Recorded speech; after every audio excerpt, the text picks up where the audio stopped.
Life has a way of making you make fun of yourself.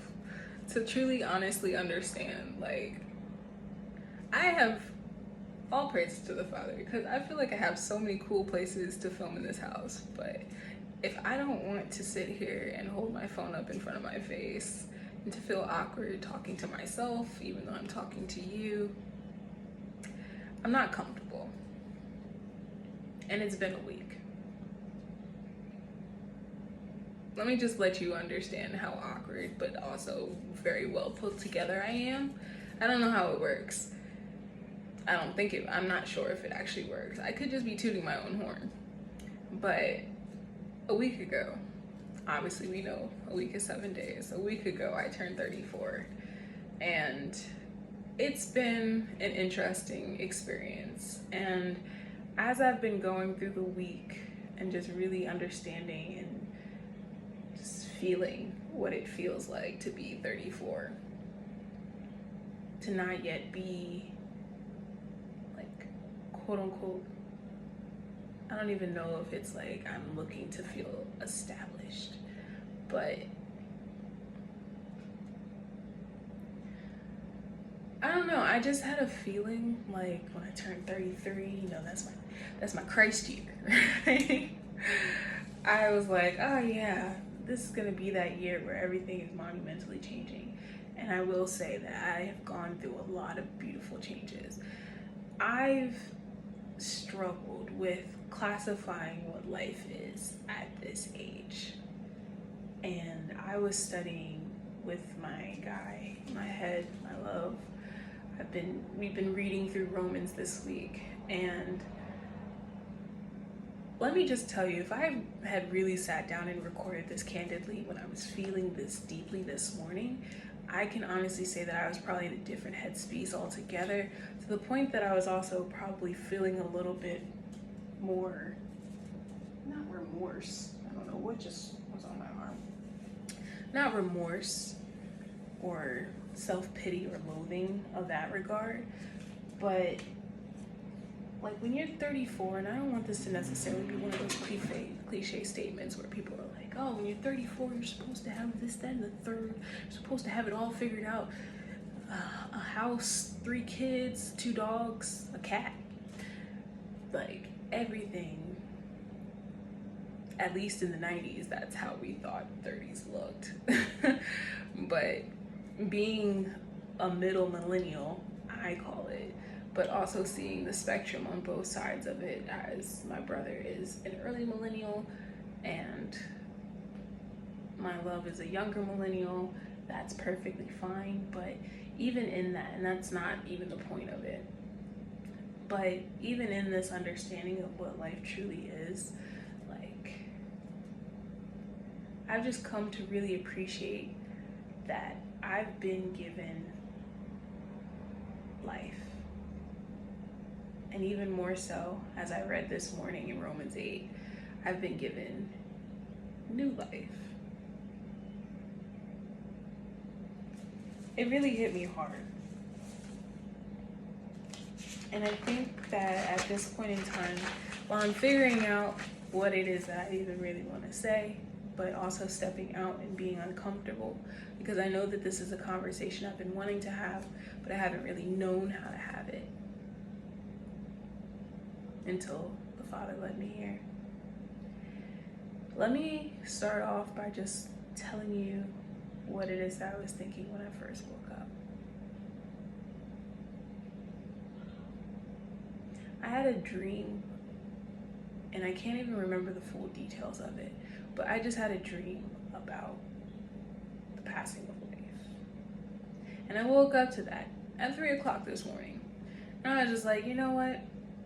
Who am I to be slothful to cross my hands and think that I have more time to sleep right now? There's a reason why he woke me up this morning, and he wanted to show me some things. So in that, I listened, and I went and I revisited, but I wrote in my journal first. So I kind of want to visit that, and then I want to take a walk, because I don't think this is the best spot, but I think it's a nice spot to kind of get us started. And then I'll show you what my actual intention was when I sat in this corner. It's perfect light, I believe, but maybe not right now the way that it's being captured. But I have a praise report, and I'm going to share it in a second. But let me get into this. May 2nd. I've had a week to sit with the fact that I am 34. The oldest I've ever been, obviously, but I'm not secure. Nothing in my life is concrete, and I hurt because of it. Knowing that my own fear and anxiety has kept me stuck for years, investing in others, which is great. Yet I haven't been able to get to the root of my distress or move water enough to see progress or movement aside from physically staying above water. And I felt like that was like 7 to 8 years of stale progression. Now this is why. I want you to hold on to that, because this is why the course of the day has just been. All praises. Last night we were reading deep into Romans 6 and 7. So I started at 7:20 through 25. Now if I do that which I do not wish. And I was like, shoot, let's go deeper. So I went back. Chapter 7, verses 9 through 25. Stick with me here. I promise you it'll be worth it. I needed this proclamation. Verse 9. Formerly I lived without the law, but when the commandment came, sin came to life and I died. And the commandment which was ordained for life I found to be for death. For sin, finding occasion by commandment, misled me, and by it killed me. Wherefore the law is holy, and the commandment holy, and just and good. Has then that which is good become death to me? Far be it. But sin, that is exposed as sin, and works death in me for that which is good, will be the more condemned by means of the law. For we know that the law is spiritual, but I am of the flesh, enslaved to sin. For I do not know what I do, and I do not do the thing that I want, but I do the thing which I hate. And that is exactly what I do. So then, if I do that which I do not wish to do, I can testify concerning the law that it is good. I'll run that back. And I love the fact that this is verse 16, because that's my favorite number. And I've always kind of jokingly said to myself that verse 16 in like all the books always seems to be a zinger to me. I don't know why. Take a little look. It doesn't work for every book, but it works for many of the books or many of the chapters. So then, if I do that which I do not wish to do, I can testify concerning the law that it is good. I want us to sit to that, because I'm not sure if that actually stood out the way that I read it. So then if I do that which I wish not. So then if I do that which I do not wish to do, I can testify concerning the law that it is good. Now then, it is not I who do it, but sin which dominates me. Yet I know that it does not fully dominate me. That is my flesh. But as far as good is concerned, the choice is easy for me to make, but to do it is difficult for me. For it is not the good that I wish to do that I do, but it is the evil that I do not wish to do that I do. Now if I do that which I do not wish, then it is not I who do it, but the sin which dominates me. Again, I'll run that back. Verse 20. Now, if I do that which I do not wish, then it is not I who do it, but it is the sin that dominates me. I find, therefore, that the law agrees with my conscience when I wish to do good, but evil is always near me, distracting me. For I delight in the law of the Most High after the inward man.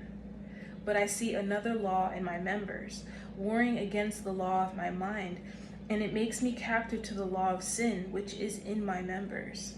O wretched man that I am, who shall deliver me from this mortal body? I thank God for deliverance through the Lord Yeshua HaMashiach. Now therefore with my mind I am now therefore with my mind I am servant of the law of God, but with my flesh I am servant of the law of sin. So if I left it here, it might sound a little funky, but it gave me a little bit of understanding as to how it was that I was operating. Now, you see, I've been operating under the law, and law and knowledge of the law gives life to the awareness of sin. Now, I've had things that have held me back, things that I haven't forgiven about myself, things that, and you know, that was even just saying that aloud right now might have been even a little, this isn't even my best plan, but that might have been a little slip of tongue, because that was me acknowledging that I still have things resonating with me that I've prayed to the Father, trying to release the way that it holds my mind captive. And yet my Father still tells me to put on a spiritual helmet in his armor to protect myself from the invading and pervasive thoughts that might steer me thinking that I'm doing less than I actually am. When I look over the last 7 years, I think that I haven't moved at all to an extent on paper. And that's not even true itself. I know that there's things to my credit. However, because of the fact that I'm not looking at myself through the Most High's eyes, I don't allow myself to view that progress as it should be. So the way that the Father showed it to me this morning, I was resonating with chapter 7, but then he took me back to Romans 6. So in number 6, what shall we then say? Shall we continue in sin that grace may abound? Far be it. How shall we who are dead to sin continue to live in it? Do you know that those of us who have been baptized in Christ have been baptized before into his death? Therefore we are buried with him by baptism into death, so that as Christ rose from the dead by glory of his Father, even so shall we walk in a new life. For if we have been planted together with him in the likeness of his death, so shall we also be in the likeness of his resurrection. For we know that our old selves are crucified with him, so that the sinful body might be destroyed, that henceforth we should not serve sin. And I jump down to verse 12. Let not sin therefore reign in your mortal body, that you should obey it in the lust thereof. Neither should you yield your members as instruments of iniquity to sin, but yield yourselves to the Most High, just as if you were men who had risen from among the dead, and let your members be instruments of righteousness to the Most High.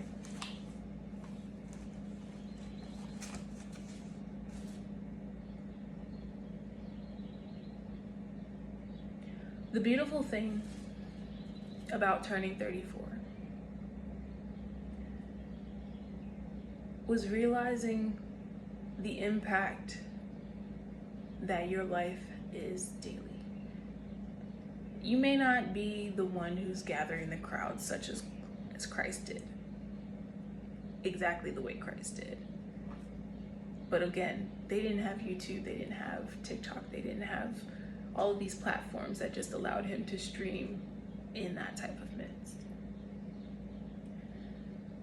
But the beauty of being granted a new life that came after his resurrection. After his resurrection at age 33, I've been walking that course along with him. I've been acknowledging the good that I have to consciously choose to do daily. Because my flesh is weak. My mind is strong, but my flesh may be weak. However, consciously, I make a decision daily to wake up and serve my Father, just as Christ did. So in that, we can acknowledge that not only are we living in the grace the greatest love that He has ever sent down for us.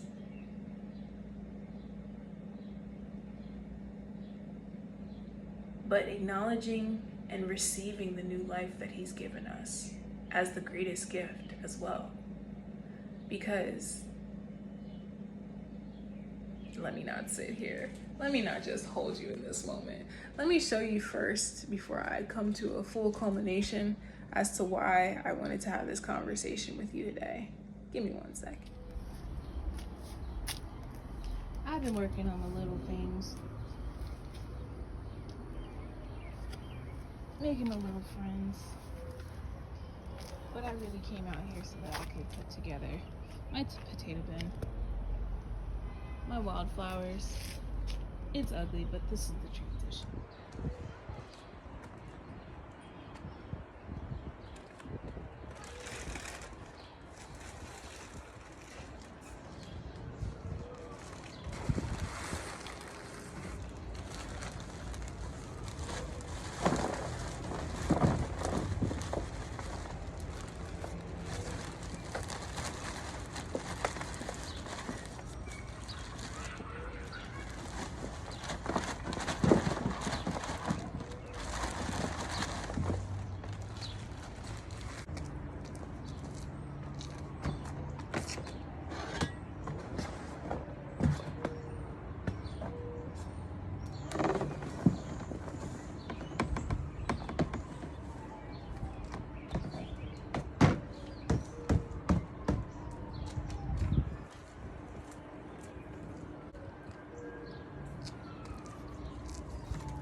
Life may not always be pretty.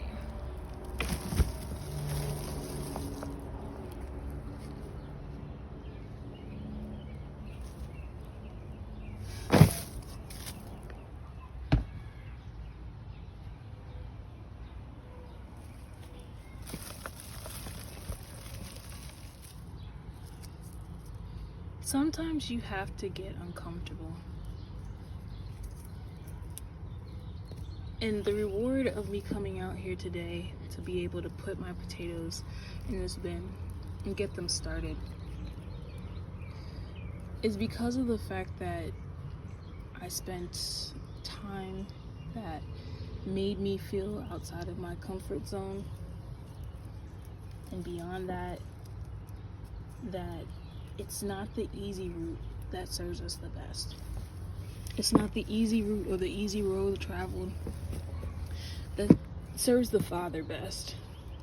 If Jonah felt comfortable, he wouldn't have run away from Nineveh at the first opportunity that he had.